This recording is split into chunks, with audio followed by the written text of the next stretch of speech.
हरिओम। नमस्कार दोस्तों, एक बार फिर से कर्मकांड बाय आनंद पाठक में आप सभी का मैं स्वागत करता हूँ।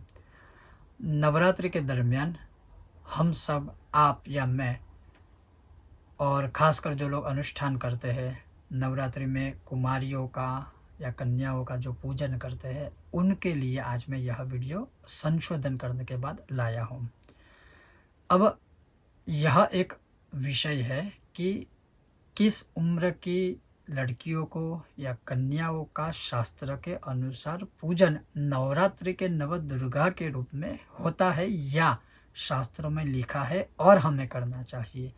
यहाँ पर कहने का तात्पर्य ना मेरा और ना हमारे शास्त्रों का कोई ऐसा भेदभाव है कि कोई बड़ी लड़की है या छोटी लड़की है तो उसका पूजन नहीं करना चाहिए, वो ये है वो है, ऐसा कुछ भी नहीं है। क्योंकि शास्त्रों की जहाँ बात होती है वहाँ तर्क नहीं, तथ्य को ही मानकर हमें उसे फॉलो, उसका आचरण करना चाहिए।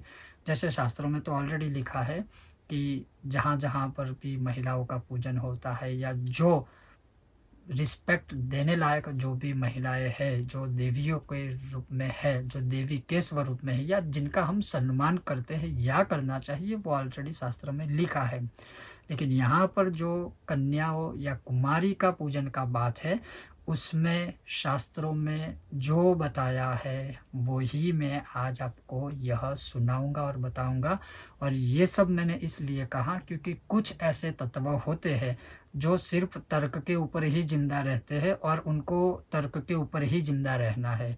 और ख़ासकर जब जब हमारे जैसे लोग होते हैं या जब जब शास्त्र की बातें होती है तब उनके पेट में बहुत दर्द होता है। तो ये मैंने स्पष्ट इसलिए कहा या मैंने किया ताकि उन लोगों को कोई पेट में दर्द या जलन ना हो। यहाँ पर अब कुमारी का पूजन के विषय में जो है वो सुनिए आप। तो पहले मैं ये आपको बताऊंगा, सुनाऊंगा कि किस वर्ष की आयु से लेके कितने वर्ष की आयु तक की कन्याओं का या कुमारियों का पूजन होना चाहिए। तो धर्म सिंधु कहता है, निर्णय सिंधु कहता है, कुमारी का तंत्र कहता है, और जो कुमारी का कवच है या कुमारी के विषय में बहुत सारे मंत्र स्तोत्र आदि है और उन सब में यह प्रमाण मिलता है। तो उसमें लिखा है कि 1 वर्ष की आयु वाली जो कन्या है उसको नवदुर्गा के पूजन में सम्मिलित नहीं करना चाहिए।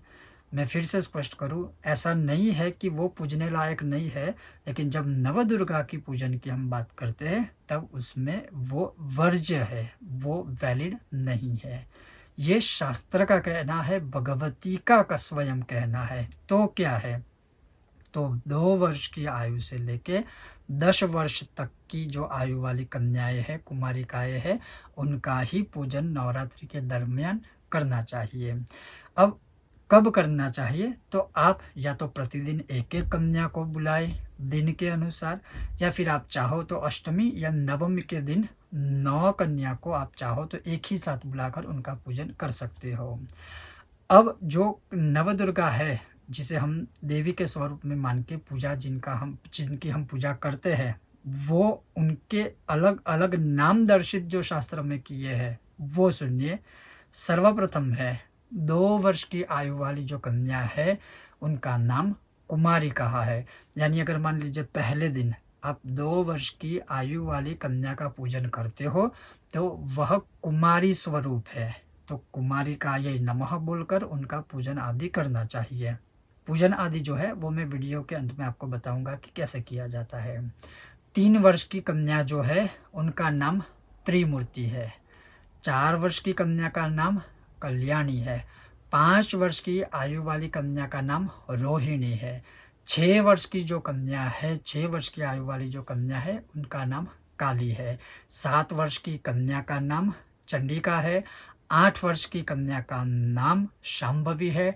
9 वर्ष की कन्या का नाम दुर्गा है और 10 वर्ष की आयु वाली जो कन्या है उसका नाम भद्रा है। तो आप इन्हीं नामों से इन आयु वाली कन्याओं को अगर अपने वहाँ बुलाते हो तो इन्हीं नामों से उनकी पूजा करनी चाहिए। जैसे मान लीजिए आपने पहले दिन 2 वर्ष की आयु वाली कन्या को बुलाया है तो कुमारी का ये नमः या कौमारी ये नमः बोलकर उनकी पूजा आदि की जाती है। जैसे उनको टीका लगाया जाता है, उनको भेंट दी जाती है, उनके पैर धोए जाते हैं, वो सब आदि। जैसे 3 वर्ष की आयु वाली जो कन्या है, जैसे मैंने त्रिमूर्ति उसका नाम शास्त्र में लिखा है, तो आप उनकी त्रिमूर्तियै नमः बोल के पूजा कर सकते हो। जैसे 4 वर्ष की आयु वाली कन्या है तो कल्याणीयै नमः, या सिर्फ कल्याणी बोलकर भी आप उनकी पूजा आदि कर सकते हो। अब लिखा है कि किस वर्ण की कन्याओं को लाना चाहिए, यहाँ पर फिर से स्पष्ट कर दूँ, यहाँ कोई भेदभाव दर्शित नहीं किया हुआ है, ये खास याद रखिएगा। तो लिखा है कि अगर आप ब्राह्मण हो, अगर आप क्षत्रिय हो, अगर आप वैश्य हो, अगर आप शूद्र हो, तो मान लीजिए अगर शूद्र वर्ण के कोई भी है, अगर उनको कन्या पूजन करना है तो वो अपने वर्ण की ही कन्याओं को अगर लाते हैं जो आयु मैंने बताई उसके अनुसार, तो वो सर्वोत्तम कहा है। किंतु अगर मान लीजिए कि वो वर्ण अपने वर्ण की ही कन्या या कुमारी नहीं मिलती है, तो आप किसी भी की वर्ण की भी कन्या को बुला के उसका आवाहन करके उनकी पूजा कर सकते हो। जैसे ब्राह्मण है तो वो चाहे तो शूद्र की कन्या को भी बुला सकते हैं, क्षत्रिय की कन्या को भी बुला सकते हैं, वैश्य की भी कन्या को बुला के उनका पूजन आदि कर ही सकते हैं, वो भी उत्तम कहा गया है, ये शास्त्रों में लिखा हुआ है।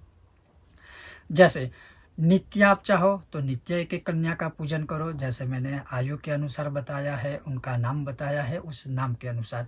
नित्य नहीं कर सकते हो तो कि नवमी के, तब आप नवमी के दिन 9 कन्याओं को जो आयु वाली है, जो नाम मैंने बताया उस अनुसार, नाम आयु के अनुसार नाम है, ऐसा नहीं है कि वो नाम वाली कन्याओं को आपको ढूंढना है, लेकिन आयु के अनुसार 2 साल की है, 3 साल की है, 4 साल की है, 5 साल की है, जिनका मैंने नाम बताया, तो उन नामों से उनकी पूजा करनी चाहिए।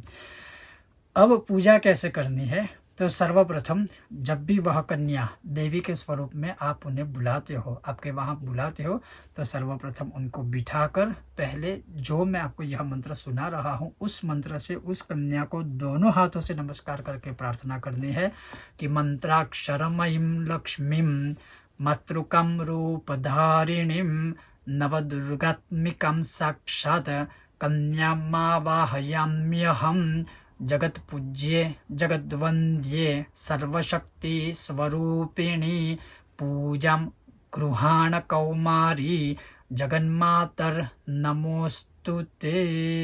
तो यह आवाहन का मंत्र है। उन कन्या को माँ दुर्गा के स्वरूप में उस कुमारिका का आप आवाहन करते हो। आवाहन कर लेने के बाद जैसे उनको बिठाने के बाद चाहे आसन पर बिठा सकते हो या अपने सुविधा के अनुसार या कुमारी कन्या के सुविधा के अनुसार उनको बिठाकर फिर कम कुमारिकायै नमः, फिर से सुनिए, कम कुमारिकायै नमः। यह एक सर्वसामान्य मंत्र है जो सभी कन्याओं के पूजन में यह वैलिड है। अगर आप अलग अलग नाम से कन्याओं की पूजा नहीं कर सकते हो तो आप कम कुमारिकायै नमः इस मंत्र से उनको टीका लगाए, उनको मौली बांधे, उनके पैर धोए। पैर धोने के लिए आप दूध का भी सहारा ले सकते हो, जल का यानी पानी का भी सहारा ले सकते हो। वो जल या दूध किसी पेड़ या पौधे में या किसी पवित्र जगह पर फिर आप उसको डाल दीजिए। फिर उनको पीने के लिए जल दे, भोजन आदि करवाने के बाद उनको मुखवास भी आप दे सकते हो। वो देने के बाद उन्हें एक अच्छी सी भेंट अर्पण करें, चाहे 16 श्रृंगार अर्पण कर सकते हो या वस्त्रदान यानी वस्त्र अर्पण कर सकते हो, या कन्याओं के अनुरूप जो भी होता है या अपनी यथाशक्ति के अनुसार आप जो समर्पित करना चाहो उन कन्याओं को आप दे सकते हो। वो सब दे देने के बाद, यह सब कर देने के बाद अपने दोनों हाथों से उन कन्याओं का पैर स्पर्श करे, उन कन्याओं के पैर छुए, उनका आशीर्वाद ले और अच्छी तरह से सप्रेम पूर्वक उनकी आप विदाई करें, यानी जहाँ से आए थे वहाँ उनको वापस आप विदा कर सकते हो। तो इस प्रकार से संपूर्ण रूप से कुमारिकाओं का पूजन आप कर सकते हो। यह एक शास्त्रोक्त विधान मैंने आपको बताया। अगर आपको यह विषय वीडियो पसंद आता है या आया है तो बिना भूले हमारे वीडियो को लाइक करें, ज़्यादा से ज़्यादा शेयर करें और हमारी चैनल को सब्सक्राइब करें, और साथ ही आप हमारे फेसबुक पेज को भी लाइक करें और हमें इंस्टाग्राम पर भी फॉलो कर सकते हो। आप सबका बहुत बहुत धन्यवाद। जय श्री कृष्णा, जय माता दी। और पूरे विश्व में देख रहे हमारे वीडियो को या जो भी जितनी भी सारी छोटी छोटी बच्चियां हैं, कन्याएं हैं, कुमारिकाएं, उन सभी को यहाँ बैठे बैठे मैं उनके चरणों में प्रणाम करता हूँ। कम कुमारिकायै नमः।